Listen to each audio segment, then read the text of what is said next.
Hi guys, welcome to the channel. I thought we'd introduce ourselves. Stu. Graham. From the Battleforge Brothers channel. As you can see, this is a bit of an introduction. We are currently at Warhammer World. We've just finished our debut game, which you will see shortly on the channel. Not too bad of a game, was it, Graham? All depends on what army you were. Yeah, it does, yeah. No, obviously no spoilers there, but keep an eye out for it. It'll more than likely follow after this intro. So check out the rest of the channel as well. We do have pretty much just 40k only on the channel, and obviously we are on Facebook and Instagram as well. There's a couple of videos already on there as well, which we'll be shortly releasing, where we start to do small little, well, little trilogies, I suppose, isn't it? Yeah. We're starting off with a little campaign, 3-part campaign, obviously after this video, and then probably we'll be putting a video up every week after that. Yep, every week or so. So same again, thanks for watching guys, and stay tuned for more content, and see you soon. Bye.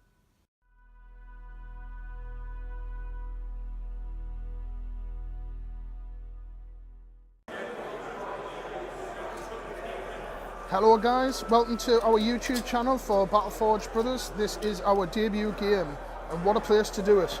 We are indeed at Warhammer World. There's Graham from the channel. Say hi, Graham. And our new sexy little t-shirts as well, what we just had done. So if you've never been to Warhammer World, you've probably seen a load of stuff kicking around, loads of battle reports. It's quite a busy day today, and we're playing on this terrain here. Looks as though some type of chaos influence maybe. Nice little purple or toxics, an abandoned imperial city, overgrown trees, and it will be 1500 points of Tau versus Eldar. We thought it would keep it a little bit of a short one just for the intro. So at the moment, I, as my Eldar force, currently have the first turn. So we will come back once the deployment is finished off. Right guys, we are back at deployment, and I have won the deployment as we've seen. So first of all, we are playing Contact Lost. So the objectives are marked out as follows. Objective 1 here, Objective 2 just next to this ruined industrial building over here. We have over here, which is Objective 4. Moving over this side, we have Objective 5 here. 3 just around the side there. And finally, number 6, right near the corner. And as you can see, deployment-wise, the Eldar, we have Dark Reapers with the Exarch with the Eldar missile launcher. No Sky missiles, don't need anything like that. With a nice commanding view of the battlefield over there. Probably going to look to take on some of them Riptides over there. We have our Warlord, Farsighted Enclaves, who has Singing Spear and the Spirit Stone of Anathlan. He took all of his powers from telepathy, and he got Psychic Shriek, Terrify, Shrouded, and Invisibility, so very good powers for him. Next to him is the Wave Serpent, which has Spirit Stones to Hollow Fields, and what you see is what you get, so Twinning Scat Lasers and Shuriken Cannon underneath. Inside there is 5 Dire Avengers, and the Exarch with the Power Sword and the Shuriken Pistol. Dire Sword. So over this side we have another Wave Serpent equipped exactly the same with the same upgrades as its twin over there. This one has the Fire Dragons in, which the Fire Dragons, the Exarch has the Fire Pike. They are part of the Aspect Host formation. Over here we have probably the most annoying unit in 40k at the moment, the Warp Spiders. Same again, part of the Aspect Host, so they will be hitting on 2s, and the Exarch here has the Twin-Linked Death Spinners. No further upgrades on that unit. And that is my deployment, because I am running over here the Ulthwe Strike Force. First time using it. My craft world is Ulthwe. I remember it back in the day, so I'm looking forward to using this. So if I take more than 4 units, these can be rolled to deep strike, and they don't scatter as long as I'm 9 inches away from the enemy on turn 1. So we have 2 War Walkers, what you see is what you get, no further upgrades on them. 3 Vipers with what you see is what you get, no upgrades apart from the underslung shuriken cannons. We have 2 units of jet bikes of 3, 1 cannon in each, back from the olden days when you were only allowed 1. Then we have bog standard Black Guardian squad with a Bright Lance, and of course these are in their respected transports. Warlord traits is that my Farsighted Talrian can re-roll any saving throws of 1, and we've already gone through the psychic powers, of course, so not a lot of psychic, so it's going to be hopefully a fast-paced game today. So we'll come back with the opposing Tau force. Okay guys, so we are looking at the Tau's deployment, and I'll quickly go over what is in the list as well. So they're deployed quite reserved respectively, both quite reserved game today. So moving over, just in reserve we have the Warlord, the commander. He is armed as you see, so plasma and air fragmentation. He also has 2 shield drones, and pretty much every single suit in this force has the simulant injector, so feel no pain across the board. These guys are fusion and burst, fusion, burst, fusion, burst. There's a couple of different ones, which is why I'm going over them individually. So this crisis team here has fusion and plasma, plasma and burst, and dual plasma. It's not twin linked. Round here, same over here, dual plasma and fusion, fusion and burst, and another fusion and burst around the corner here, hunkering near this Imperial building. And same again over here, so we have burst and plasma, and dual plasma. These drones here, marker drones, form part of the drone net formation. So there's 1, 2 near this tree line here, with a nice view over there. There's nothing really from the mark up at the moment. More drones over here, and of course the other drones are behind these 2 twins here. So the Riptides are armed exactly as you see them. So this one here with the ion weapon, plasma, ion and fusion, and they of course will have feel no pain for them stimulant injectors. So them guns with a nice commanding view over the battlefield as well. So Graham's Warlord trait was that his Warlord will not scatter when deep striking. Probably very good. It's going to be a lot of reserve rolls, a lot of people coming in, counter-attacking. So let's get and see if the Tau can seize. And Graham is just going to roll the dice now. So on a roll of a 6, the Tau will steal the initiative. On a 2, they don't.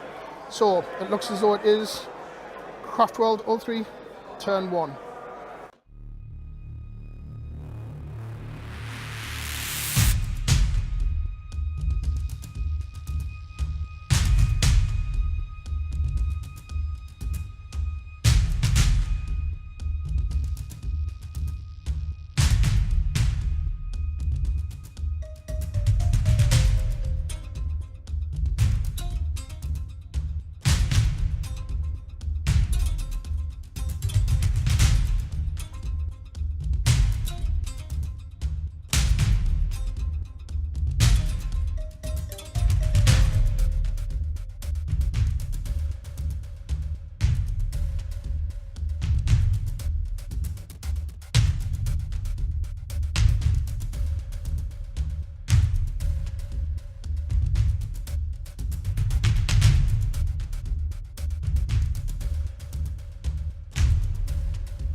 Right, turn 1 for the Eldar. We have drew no prisoners. It is just 1 card. We will get more if we hold more objectives. And the Eldar have sprung a webway assault. Everything that can arrive by the Ulthwe Strike Force has arrived. So we have over here, the Vipers have deep struck there without scattering because they are 9 inches away, looking to take some pot shots over at these marker drones. Over here, the Farsighted has joined his newly arrived jet bikes who just arrived by deep strike there. Both of the wave serpents, so this one on the left is the one with the Dire Avengers in, and it's twin over here with the Fire Dragons, just keeping each other company, looking to get some lane fire potentially to see if we can reach up at them Riptides there. Guardians are just deep striking down here just to claim that objective for the next turn. Maybe able to get some shots off over here. More than likely out of range, but we'll take a lance shot there. And just backing them up is the other jet bikes as well. Warp spiders, in their typical fashion, have warp jumped 14 inches across here, zipped through the warp and back out again. And the war walkers have just deep struck there, right near the objective, looking to get some shots off at these crisis suits. So we have a very quick psychic phase to do, so we'll wrap up the psychic and shooting together and come back after the shooting. Okay, we are back after the Eldar turn. We decided to do the whole lot in one go because it was rather quick. So psychic phase, we tried to get shrouded off onto the Dark Reapers up there, and Graham denied, but we did get invisibility on this unit, so they're very well protected over there. As for shooting, this unit managed to take out that unit over there, which gave me first blood, and also no prisoners, because unfortunately I did not do a great deal else. We did manage to take a wound off one of the Riptides there from firepower from the normal Reapers over here. A couple of other pot shots as well. We took out a drone over there, and the War Walkers battle focused first, so they shot first, took a wound off the lead crisis team there, and just shuffled back. But this guy shuffled back, so he is still within range of that objective to get us further cards. Not a great deal else. Unfortunately, the wave serpents were a little bit out of range, but we are being a little bit reserved. So assault jumps, the only thing was these guys jumped back. So apart from that, the scores at the moment are 2-0, first blood, and that 1.4 no prisoners. So we will come at the beginning of Tau turn 1. Let's see what they can do after this webway assault. Right, we are at the top of Tau turn 1, and not a very good card for them to get. Issue a challenge. So it's going to be a difficult one. It's doable, but not where Tau really want to be. So I think Graham's going to go and try and kill as many Eldar units as he can.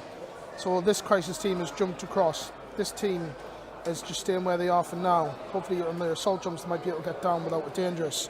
Marker team moved up, as well as the crisis team, the guy on 1 wound, looking to pump some shots into the pesky War Walkers.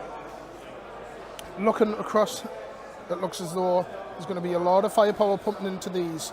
They are dangerous, especially when they're protected, so hopefully we can keep them alive. But Marker Team 1, Marker Team 2 and the 2 Riptides will be putting a lot of firepower into them. Or will he be shooting at other units? Who knows? But we can hear the hums of the engines of the reactors powering up, ready to start firing as many shots into this Eldar strike force. So we'll come back after the Tau shooting turn 1. Right guys, we are back after Tau turn 1, and quite a lot of movement. I'm liking the flow of this game so far. It's a lot of jumping around, attacking, counter-attacking.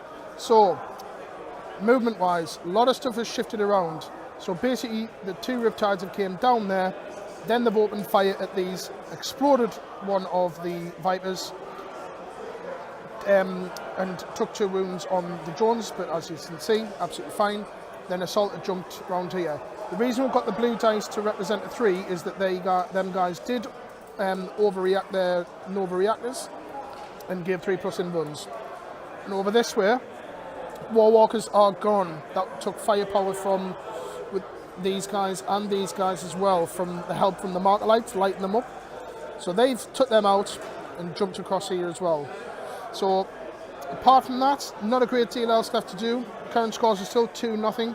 However, the Tau are holding some objectives for their next turn. So we'll come back at the beginning, Eldar turn 2, see what we can do to counteract the young race. So we are at the beginning of Eldar turn 2, and because the Guardians were holding a secure objective 2, quite ironically, we have drew Guardians of the Hidden Path as well. So we also have secure objective 1. So we had to roll a d6 for this, and we rolled a 1. Now secure objective 1 is over here. So if we keep all the Tau away from there, we'll be absolutely fine. So there's nothing in range at the moment. In the meantime, the movement phase. Farsighted himself has moved up closer We know that that Riptide's on there, which is exactly why these two Guardians are covering his back. Wave Serpent coming up in support of the two Vipers, which has just dropped back.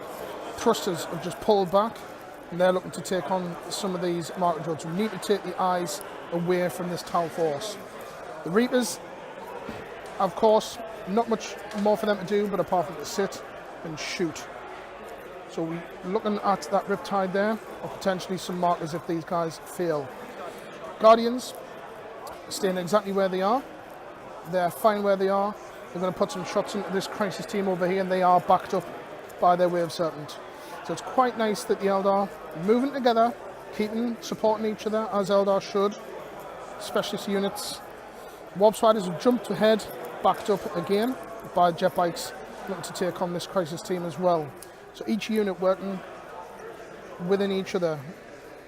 Farsight has seen the Strands of Fate, and he's told his troops, stick together, work as part of the craft world, and we should be fine. So we have a psychic phase, very quick psychic phase, and a shooting phase. We will probably do the remainder of the turn all in one go because there won't be great deals of assaults. So we will come back at the end of Eldar turn 2. Right, we are back after the Eldar turn 2. So these guys have just shifted up, as we said. So after the psychic phase, we managed to get invisibility on his own unit, and also cast shrouding on these, just to give them a little bit more protection, because ideally we don't want to be jinking. Did forget to mention that they actually do have hollow fields on them, and these have hollow fields as well as spirit stones. So moving on to the shooting, not too bad to be honest. We did take out that a lot of the marker drones. There's just one there who's jinked and passed his leadership. He is jinking because of the formation which gives him it. We elected not to fire anything into the Riptides. We're going to wait until they come more into the open so we can shoot at them. Dark Reapers pumped a lot of firepower over there as well. Over this end, not as successful.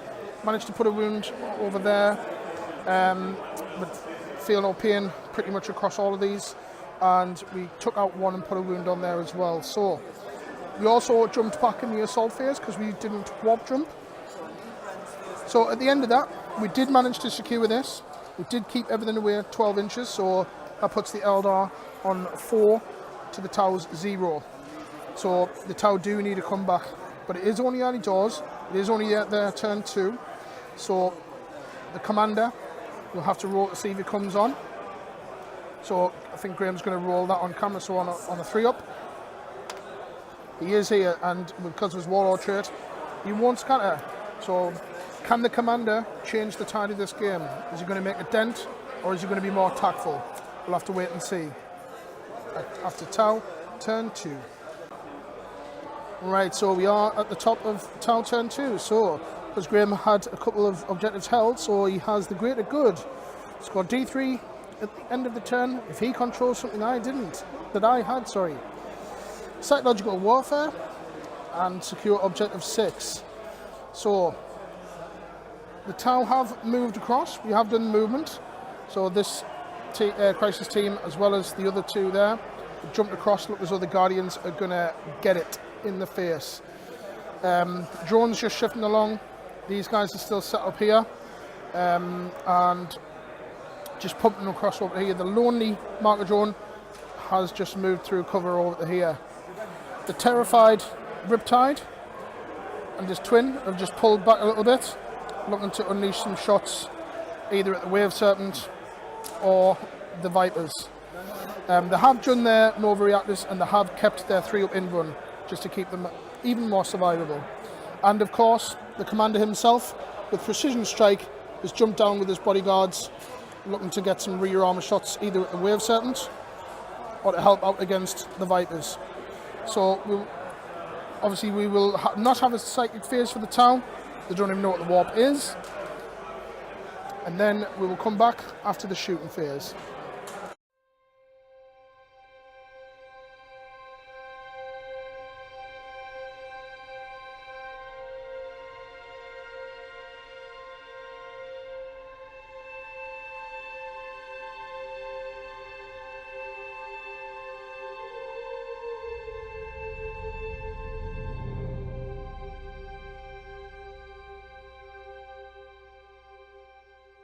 Guys, we are at the end of Tau turn 2, so we've just filmed pretty much the whole turn. We've seen the movement. Shooting wise, I elected to jink with these two, because these fired everything they could into the back of there. But luckily, jinked absolutely everything. These guys, absolutely fine, after the Riptides poured everything into there as well, and they've just jumped back on their assault move. After being marked up, the Guardians are no more. These cheeky little guys around here, crisis teams, pumped everything into them, took them out, and in the assault phase they have done a bunk. And them ones over there finally managed to jump down using their thrust move. So the scores are still currently 4-0. No points were scored in that phase for the Tau, but the commander is now on the field. Has he got a plan? It didn't work here, but the Eldar have their turn 3 coming up, and they are notorious for counter-attacks, so we will see what we can do. So we'll come back at the beginning of Eldar turn 3. Right, so we are at the top of Eldar turn 3. So we have secure objective 5, Legacy of Sorrow, kill a character, and secure objective 6. So the character side of it, we're going to have to go after the Warlord. He's well protected, so I'm not relying on that. Secure objective 5, however, right over here, so I'm going to be able to gain that. And secure objective 6, unfortunately 6 is miles out the way near the Riptide. So we might get a turbo boost over and see if we can get that, but we'll have to wait and see. These, however, are not objective secured, but the Riptide, I don't think he's within 3, so we might have to see what goes on there. So we will come back after our movement and psychic and the shooting as well. Might as well do it all in one go.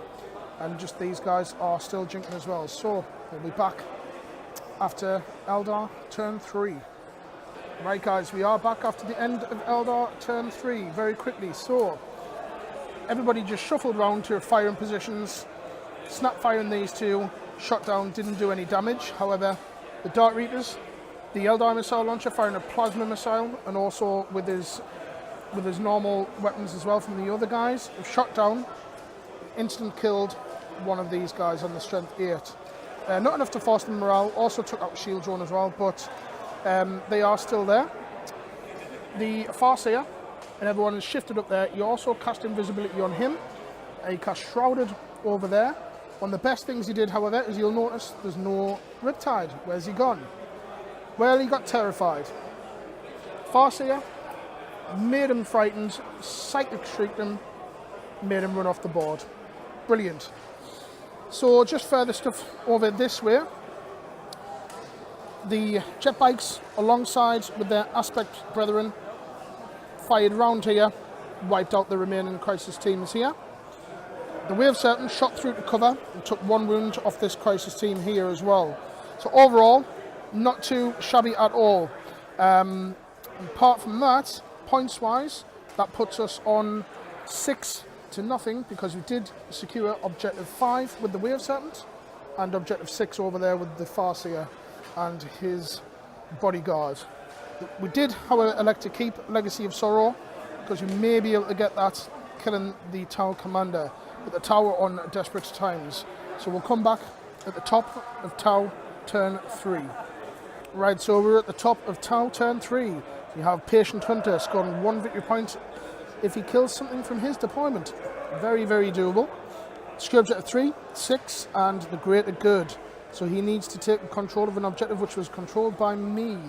And Graham has moved, so the crisis teams are pulling round, as well as the marker drones, looking to either take on the bikes or potentially the Wave Serpent to shift him off that objective. If he can do that, and if he gets very lucky with his assault jumps, could potentially get that objective as well. This marker drone's just staying where he is. Same with the Riptide as well. So not a great deal of movement. As per usual, staying back, waiting for them generators to pump out some well-deserved shots at the Eldar. And the Warlord staying where he is at the moment, observing the battlefield, giving his commands through his TACCOM, or whatever it is that the Tau would use, dishing out his orders, asking them to hold strong for the greater good. They are diminished. The Eldar are hammering them. But the Eldar, losing casualties as well. So it's been one of them games back and forth, but we are looking to see what the Tau can do. They need to do something to bring this back, because at the moment they are definitely on the backfield. So we'll see what they do after the guns are trained, after the shooting phase. Right, so we are back after Tau shooting and assault jumps, so we are at the end. So that Riptide here was there, shot into these guys. I elected not to jink, did 1 wound. He forgot to overcharge his reactor, but still did 1 hull point, and he's jumped back there in the assault. The commander has just jumped into there as well. Took a couple of pot shots at the wave serpent, but not enough to get through that armour and the shield. Just over here, Marker Jones marked this up as well. All of these guys shot into the wave serpent, took out on 1 hull point, and then they've jumped back. Very risky, however, because the Eldar will be chasing them. So after that turn, the Tau are still on 0. So it looks as though the Eldar are going to go in for the kill. So we will come back at the top of Eldar turn 4. Okay, so we are at the beginning of Eldar's turn 4, and we are being extremely aggressive. Cards we have is Kane's Wrath, make a charge. Legacy of Sorrow, we still have that. Hopefully go after the Warlord for that. Secure Objective 6 again, and Secure Objective 2. So what we've done is we have moved the Wave Serpent. The Dire Avengers, who have been sitting nice and comfortably, are finally getting out. We're looking to put as many shots into these guys as we can. Over there, Farsight has pulled down. We know Objective 6 is over there, but to be honest, we're quite high points, so we can't risk it. We're going for the kill. Everything is going to try and wipe out this new blood off the face of this planet. Secure Objective 2 is here. We could potentially get it when we assault jump back, but we're not exactly lost for points here. So these guys have just pulled round to shoot at the drones, and of course Wave Serpent, and with a 14-inch warp jump pulling forward, hopefully we can whittle these guys enough down to kill them or force them off the board. So we will come back after the end of psychic shooting, and if there is any assaults, we will see. Right guys, we are at the end of Eldar turn 4 and the end of the game. The Tau have retreated. The commander has retreated back. He has waiting for extraction. He's quite well protected, but there is not a lot of stuff left. So, Psychic Phase was brilliant. Farsight Enclaves, ever as always, Psychic struck the Riptide and killed him. Shooting, took out all the bodyguards over here, took out pretty much everything, just devastation everywhere. Tried to shoot these guys to make them run off the board, but insult to injury, I suppose. We just couldn't bring ourselves to assault. So at the end of that round, not a great deal we got. We actually got none of our objectives, but we did get Line Breaker. Not that we really needed it. It was at the end of that game, at the end of this conclusion, it is 7 to the Eldar, 0 to the Tau. So the new race, the young bloods, have been taught a harsh lesson by the ancients. And as the Tau commander waits for extraction, for him today, it's all but over.